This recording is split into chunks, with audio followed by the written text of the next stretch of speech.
Good news in several states across the U.S., the closure of abortion clinics. We start in Utah where two Planned Parenthood clinics, one in Logan and another in St. George, have shut their doors.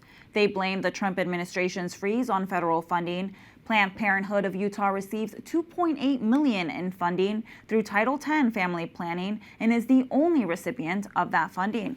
Title X does not cover abortions. There are still 6 Planned Parenthood centers open in Utah.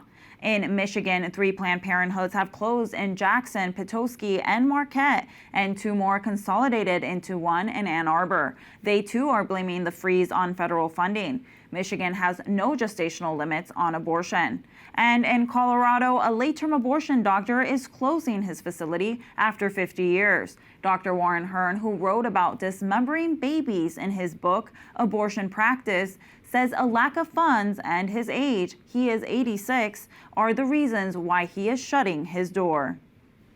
Dr. Hearn's cost sheet for abortion was based off of a baby's head circumference, and it went up to over $30,000. That's a grotesque picture of what late-term abortion looks like in the state of Colorado. And he has many proteges that are starting to crop up across the state, including Dr. Benedict Landgren, who just recently, in an argument on X, stated that we need to, quote unquote, stop stigmatizing late abortion because many women have abortions late trimesters for all kinds of reasons, regardless of fetal anomalies or women's health. Late-term abortions in Colorado account for 4% of abortions. In the rest of the country, they account for about 1% of all abortions. The governor of Colorado recently signed a bill into law that allocates a minimum of $1.5 million annually for state taxpayer-funded abortion.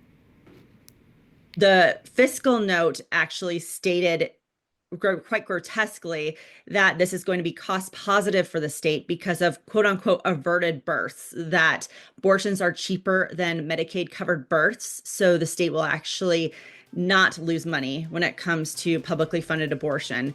The law becomes fully enacted next year.